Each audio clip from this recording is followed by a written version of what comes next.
भारतीय संविधान का भाग 11 अध्याय 2 सुनने में ही किसी भारी भरकम किताब का काफी मुश्किल चैप्टर लगता है ना? हाँ बिल्कुल।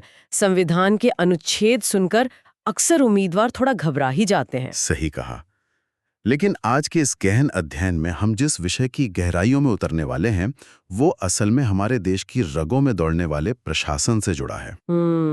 आज का हमारा फोकस है केंद्र राज्य प्रशासनिक संबंध, यानी आर्टिकल 256 से लेकर 263 तक की वो पूरी व्यवस्था जो भारत जैसे विशाल और विविधता से भरे देश को एक धागे में पिरोए रखती है। और जो लोग इस चर्चा को सुन रहे हैं, खासकर वो जो SSC, CGL, CHSL, CPO, MTS और स्टेनो जैसी बड़ी परीक्षाओं की तैयारी कर रहे हैं, उनके लिए ये सोर्स मटेरियल बहुत ही स्पेसिफिक तरीके से बनाया गया है। बिल्कुल।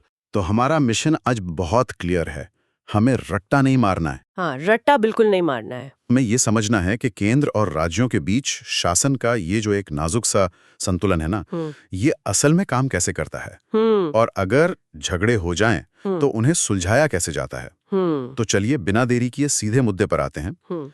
सबसे पहले तो हमें ये समझना होगा कि इस पूरे प्रशासनिक संबंध के कॉन्सेप्ट को किस खांचे में रखकर देखा जाए। देखिए, इसको समझने का सबसे बेहतरीन तरीका ये है कि हम शासन के संतुलन की पूरी तस्वीर को देखें।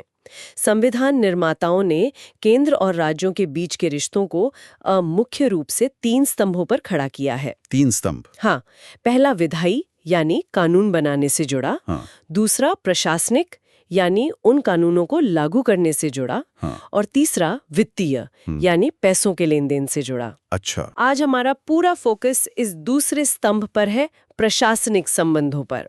और यहाँ सबसे अहम बात यह है कि इस पूरी व्यवस्था का मूल उद्देश्य ये कतई नहीं है कि केंद्र और राज्य एक दूसरे के कामों में अड़ंगा डालें, बल्कि उन्हें सहयोगी बनना है। सही पकड़ा आपने।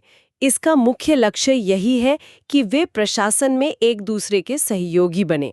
जो हमारी कार्यकारी संस्थाएं हैं, जैसे कि आईएएस, आईपीएस या पुलिस दल, उनका काम ही यही है कि वो इस सहयोगात्मक उद्देश्य को जमीन पर सही रूप से लागू करें। ठीक है, यानी कागज पर लक्ष्य सहयोग है, लेकिन अगर हम इसको जमीनी स्तर पर देखें तो अक्सर हमने केंद्र और अलग-अलग राज्यों के बीच नीतियों को लेकर एक तरह का तनाव देखा है।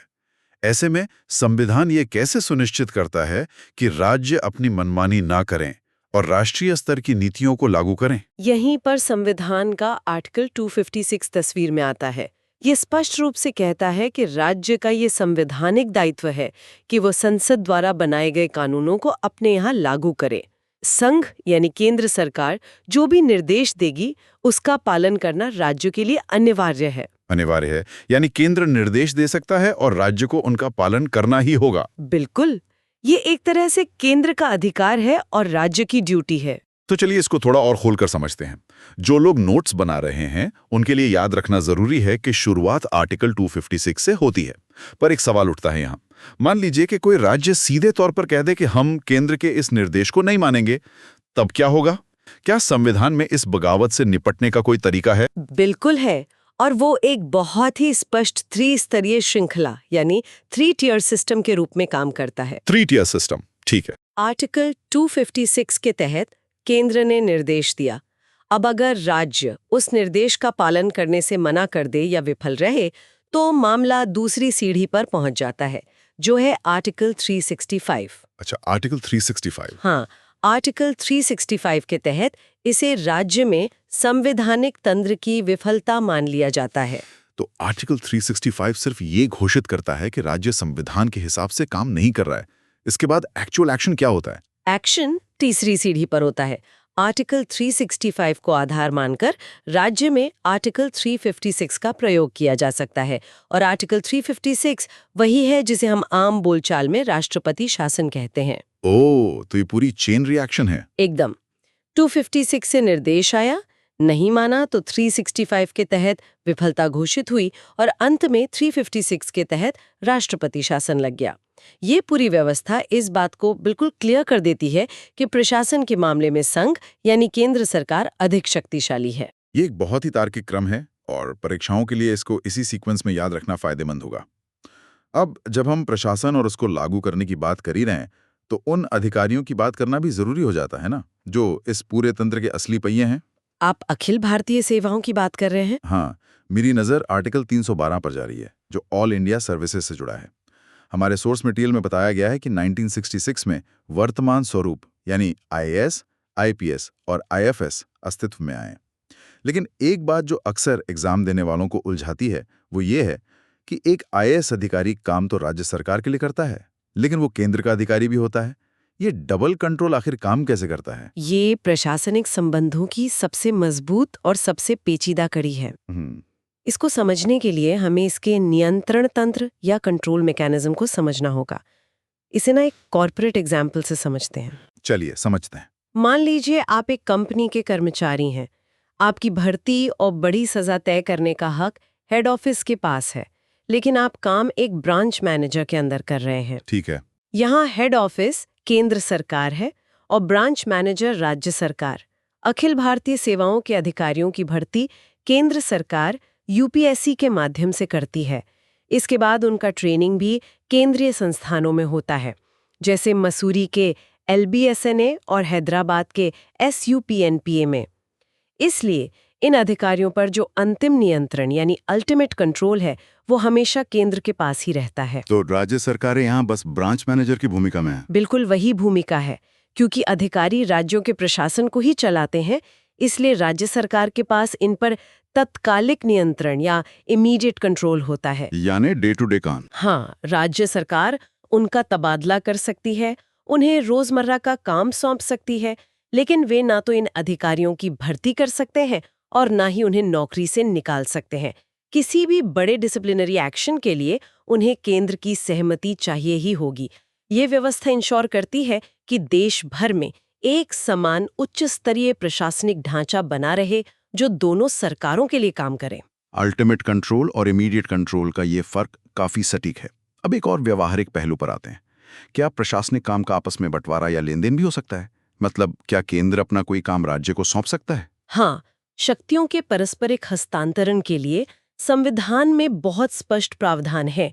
आर्टिकल 258 और आर्टिकल 258A। आर्टिकल 258 के तहत भारत के राष्ट्रपति किसी राज्य की सहमति से संघ का कोई अतिरिक्त कार्य उस राज्य सरकार या उसके अधिकारियों को सौंप सकते हैं। पर सहमति जरूरी है। यही सबसे अहम शब्द है, सहमति।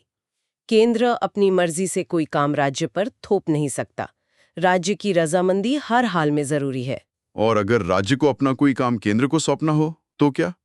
आर्टिकल 258A में यही प्रक्रिया उल्टी हो जाती है। प्रक्रिया उल्टी तो होती है, लेकिन जो लोग इस डीप डाइव को सुन रहे हैं उन्हें एक छोटा सा पर बहुत अहम अंतर ध्यान में रखना चाहिए। 258 में राष्ट्रपति कार्य सौंपते हैं, जबकि 258A के तहत राज्य का राज्यपाल भारत सरकार की सहमति से राज्य का कोई कार्य संघ को सौंप सकता है। दोनों तरफ से सहमति का फ्रेमवर्क है। हाँ, इन दोनों का मुख्य उद्देश्य यही है कि अगर किसी एक स्तर पर कार्यभार ज्यादा हो या दूसरे के पास संसाधन बेहतर हो तो आपसी सहमति से काम को बैलेंस किया जा सके। ये तो हुई सहयोग और सहमति की बात। यहाँ आकर ना बात वाकई बहुत दिलचस्प हो जाती है, क्योंकि जहाँ सहमति ना हो वहाँ क्या? मान लीजिए दो राज्यों के बीच किसी बात को लेकर भयंकर झगड़ा हो जाए। भारत में जल विवाद या नदियों के पानी का बंटवारा एक बहुत ही आम और ज्वलंत मुद्दा रहा है। जब दो राज्यों के बीच पानी को लेकर थन जाए तब ये प्रशासनिक ढांचा कैसे काम करता है? जल विवाद वास्तव में बहुत ही संवेदनशील होते हैं, क्योंकि ये सीधे तौर पर लोगों की भावनाओं और आजीविका से जुड़े होते हैं। इसीलिए आर्टिकल 262 में इसके लिए एक अलग व्यवस्था की गई है। ये अनुच्छेद कहता है कि संसद कानून बनाकर दो या अधिक राज्यों के बीच जल के उपयोग, वितरण और नियंत्रण का निर्णय लेगी। रुकिए, संसद कानून बनाकर निर्णय लेगी? सामान्य तौर पर तो ऐसे विवादों में हम उम्मीद करते हैं कि मामला सुप्रीम कोर्ट या किसी बड़े न्यायालय में जाएगा। क्या कोर्ट इंटरफेरेंस नहीं करते? यही इस आर्टिकल की सबसे बड़ी खासियत है। जल विवादों में सामान्य न्यायालय सीधे हस्तक्षेप नहीं करते। ऐसा क्यों? ऐसा इसलिए किया गया है ताकि ये मामले आम अदालतों की लंबी प्रक्रियाओं में सालों साल न लटके रहें, जिससे राज्यों के बीच लंबे समय तक द्वेष ना पनपे। इसके लिए संसद ने 1956 में नदी जल बोर्ड अधिनियम और अंतर्राज्यीय जल विवाद अधिनियम बनाए। अगर विवाद ज्यादा बढ़ जाए तो संसद अस्थायी न्यायालय यानी टेम्पररी कोर्ट्स या ट्रिब्यूनल का गठन कर सकती है। अच्छा, तो स्पेशल ट्राइब्यूनल्स बनते हैं। हाँ, एक विशेष ट्राइब्यूनल सिर्फ उसी मामले की गहराई से जांच करता है और तकनीकी पहलुओं को समझकर अपना फैसला सुनाता है। ये एक बहुत ही प्रैक्टिकल अप्रोच लगती है। लेकिन राज्यों के बीच झगड़े तो सिर्फ पानी पर नहीं होते, सीमाओं या नीतियों को लेकर भी होते हैं, या फिर केंद्र और राज्य के बीच भी टकराव हो सकता है। क्या इन सभी विवादों को एक मेज पर बैठकर सुलझाने के लिए कोई परमानेंट मंच है? हाँ, बिल्कुल है, और उसे अंतर्राज्यीय परिषद या इंटरस्टेट काउंसिल, जिसे हम ISC कहते हैं, वो कहा जाता है। इसका जिक्र आर्टिकल 263 में मिलता है। आर्टिकल 263, ठीक है। हालांकि इसका गठन बहुत बाद में 1990 में जाकर हुआ था, जो कि सरकारिया आयोग की सिफारिश पर आधारित था। इस परिषद का मुख्य काम संघ और राज्य के बीच के विवादों की जांच करना, राज्यों के मध्य मतभेदों का परीक्षण करना और पारस्परिक हितों से जुड़ी नीतियों पर सलाह देना है। तो क्या ये परिषद जो भी फैसला लेती है वो सभी राज्यों को मानना ही पड़ता है, एक लॉ की तरह? दी गई सलाह बाध्यकारी या बाइंडिंग नहीं है। बाइंडिंग नहीं है, मतलब सिर्फ एक सजेशन है। बिल्कुल, ये पूरी तरह से एक सलाहकारी संस्था है। ये कोई अदालत नहीं है जिसका आदेश मानना अनिवार्य हो। तो एक तरह से ये देश का सबसे बड़ा डिस्कशन फोरम है। इस टेबल पर बैठता कौन कौन है? इसकी संरचना काफी व्यापक है। राष्ट्रपति इसका गठन करते हैं और देश के प्रधानमंत्री इसके पदेन अध्यक्ष होते हैं। इसके अलावा इसमें 6 कैबिनेट मंत्री होते हैं, जिनमें गृह मंत्री का होना अनिवार्य है। साथ में सभी स्टेट्स के CMs भी होंगे? हाँ, सभी राज्यों के मुख्यमंत्री, केंद्र शासित प्रदेशों के मुख्यमंत्री और प्रशासक इसमें बैठते हैं। और अगर किसी राज्य में राष्ट्रपति शासन लगा है तो वहाँ के राज्यपाल भी इसमें शामिल होते हैं। प्रधानमंत्री, मुख्यमंत्री और कैबिनेट मंत्री, वाकई ये एक बहुत ही हाई लेवल संस्था है। अब देखिए, हमने विवादों और संवाद की बात की, लेकिन कोई भी प्रशासनिक व्यवस्था पत्थर की लकीर तो नहीं होती। समय के साथ उसमें सुधार की जरूरत पड़ती है। हमारी सोच सामग्री में प्रशासनिक सुधारों को लेकर कुछ बहुत ही महत्वपूर्ण आयोग और समितियों का जिक्र है। बिल्कुल, प्रशासन को ज्यादा कारगर बनाने के लिए प्रशासनिक सुधार आयोग यानी ARC का गठन किया गया था। पहला ARC जनवरी 1966 में मोरारजी देसाई की अध्यक्षता में बना था। उन्होंने क्या सिफारिश की थी? इन्होंने कई अहम सिफारिश की थी, जैसे कि ये जो अंतर्राज्यीय परिषद या ISC है, इसकी स्थापना करना और भ्रष्टाचार को रोकने के लिए लोकपाल की व्यवस्था करना। इसके काफी समय बाद अगस्त 2005 में दूसरे ARC का गठन वीरप्पा मोइली की अध्यक्षता में हुआ, जिसका मुख्य फोकस उत्तम शासन यानी गुड गवर्नेंस और प्रशासन को अधिक पारदर्शी बनाने पर था। ये तो केंद्र द्वारा बनाए गए आयोग हुए, लेकिन सोच सामग्री में कुछ राज्य केंद्र समितियों का भी जिक्र है, जिनके विचार काफी अलग और थोड़े कट्टर रहे हैं। आगे बढ़ने से पहले जो लोग इस चर्चा को सुन रहे हैं, उनके लिए क्लियर करना बहुत जरूरी है कि हम यहाँ इन समितियों के रिपोर्ट में दिए गए विचारों का सिर्फ वस्तुनिष्ठ विश्लेषण कर रहे हैं। हम किसी भी राजनीतिक विचारधारा का समर्थन या विरोध नहीं कर रहे हैं, सिर्फ इन्फॉर्मेशन शेयर कर रहे हैं। तो सेतलवार समिति और विशेषकर राजा मन्नार समिति का क्या नजरिया था? अगर हम 1966 की सेतलवाड़ समिति को देखें तो उनकी मुख्य चिंता राज्यपाल के पद को लेकर थी। उन्होंने सिफारिश की थी कि राज्यपाल पूरी तरह से गैर पार्टी दलीय व्यक्ति होना चाहिए, यानी नॉन पार्टिसन। लेकिन जब हम 1969 की राजा मन्नार समिति पर आते हैं, जो तमिलनाडु सरकार द्वारा बनाई गई थी, तो वहां हमें बहुत ही कट्टर राज्य समर्थक सिफारिश देखने को मिलती हैं। कट्टर राज्य समर्थक से आपका क्या मतलब है? उन्होंने क्या ऐसी मांगे रखी थी? उनका स्पष्ट मानना था कि केंद्र के पास शक्तियां बहुत ज्यादा हैं। उन्होंने कहा कि राज्यपाल का पद राष्ट्रपति के प्रसाद पर्यंत, जिसे हम during the pleasure of president कहते हैं, वो नहीं होना चाहिए। उन्होंने ये भी मांग की कि अविशिष्ट शक्तियां यानी रेजिड्यूरी पावर्स, जो आर्टिकल 248 के तहत केंद्र के पास है, वे राज्यों को मिलनी चाहिए। ये तो काफी एक्सट्रीम बदलाव थे। यही नहीं, यहाँ तक कि उन्होंने आर्टिकल 356 यानी राष्ट्रपति शासन को पूरी तरह समाप्त करने की बात कही। और सबसे विवादास्पद सिफारिश ये थी कि अखिल भारतीय सेवाओं यानी AIS को ही पूरी तरह से खत्म कर दिया जाए। अखिल भारतीय सेवाओं को ही खत्म कर देना। अगर हम इसके पीछे की वजह समझने की कोशिश करें तो ऐसा लगता है कि राज्य अपने प्रशासन में केंद्र का कोई दखल नहीं चाहते थे। लेकिन अगर इन सिफारिशों को मान लिया जाता तो भारत का संघीय ढांचा तो पूरी तरह से बदल जाता। इन चरम विचारों के बाद केंद्र और राज्यों के बीच वापस बैलेंस कैसे लाया गया? ये बैलेंस लाने का सबसे अहम काम सरकारिया आयोग ने किया, जिसका कार्यकाल 1983 से 1988 के बीच था। इस आयोग का मूल सिद्धांत बहुत ही बैलेंस था। उन्होंने माना कि देश की एकता और अखंडता के लिए एक मजबूत केंद्र का होना आवश्यक है, लेकिन साथ ही राज्यों के अधिकारों को भी नजरअंदाज नहीं किया जा सकता। तो सरकारी आयोग ने राजा मन्नार समिति की उन मांगों का क्या किया, जैसे AIS को खत्म करने की बात थी? उन्होंने उन आदिवादी सिफारिश को सिरे से खारिज कर दिया। अखिल भारतीय सेवाओं को समाप्त करने के बजाय सरकारी आयोग ने उल्टा सुझाव दिया कि इन्हें और मजबूत किया जाए और चिकित्सा तथा इंजीनियरिंग जैसी नई अखिल भारतीय सेवाएं भी शुरू की जाएं। और राज्यपाल के मुद्दे पर उनका क्या कहना था? वहां उन्होंने बीच का रास्ता निकाला। उन्होंने कहा कि राज्यपाल राजनीति से दूर होना चाहिए।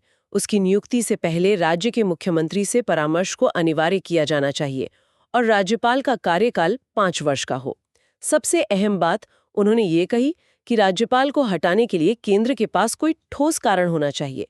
सिर्फ राजनीतिक इच्छा के आधार पर उन्हें नहीं हटाया जाना चाहिए। ये वाकई काफी संतुलित नजरिया था, लेकिन ये तो 80s के दशक की बात हुई। इसके बाद तो भारतीय राजनीति में और प्रशासन में बहुत बदलाव आए हैं।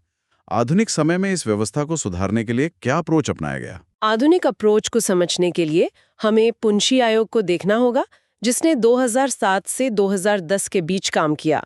मदन मोहन पुंछी के नेतृत्व वाले इस आयोग ने राज्यपाल के पद को पूरी तरह से निष्पक्ष बनाने के लिए बहुत ही कठोर मापदंड निर्धारित किए। कठोर मापदंड जैसे कि? उन्होंने स्पष्ट कहा कि राज्यपाल ऐसा व्यक्ति हो जो निकट भविष्य में राजनीति से दूर रहा हो। वो अनिवार्य रूप से उस राज्य के बाहर का व्यक्ति हो और स्थानीय राजनीति से उसका कोई जुड़ाव ना हो।